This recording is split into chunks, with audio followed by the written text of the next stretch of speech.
Grand Bay, a community divided is a community conquered. It is written in Scripture that your old men shall see dreams and the young shall see visions, but where there is no vision, we know what happens. The people perish. If you believe in a Grand Bay future and the great unrestrained potential of our young people, then I challenge you to join the fight and let your voices be heard. If you have seen, witnessed, and experienced enough of this leadership with broken moral compass, we ask of you to speak up and speak out, because when there is silence, freedom and democracy dies and injustice prevails. Many of us in Grand Bay have adapted a go-along-to-get-along attitude, resulting in our collective outrage being stilled. We were once proud, revolutionary people, strong in moral character and rich in culture. It's all gone now, replaced by pursuit of not more than a belly full each election cycle, and to hell with the rest. You cannot love Grand Bay and support these evil bastards, these political thieves who have been abusing your trust and support for over 20 years now. If you love Grand Bay, then it's time to recall the illegal political thief. There are those among us in Grand Bay who will defend these political thieves at the expense of you, the vulnerable people. But there still exist a few who would rather remain hungry and fight for your freedom rather than join these political thieves for a belly full, while the masses remain hungry and powerless. They get paid to trick you during election, and after their work is done and the party wins, they are of no use till the next election.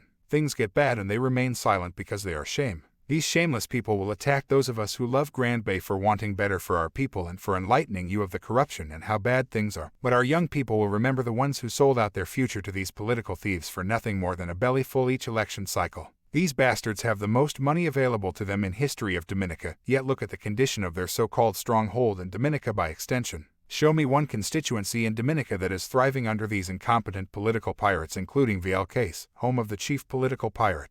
We summon all who believe in the future of Grand Bay and Dominica to join the movement. We did not come this far in our journey through history to turn our village and our country by extension to the obvious corruption and ruthless gangsterism that is presently taking place in our faces. There is a great irony that those who talk about the corrupt behavior of these political pirates are being accused of tearing down the country's reputation. They prefer us to see wrong and say and do nothing about it. Instead, it is the satanic behavior of our corrupt leadership that has damaged the country's reputation far more than expressing our collective disgust about it.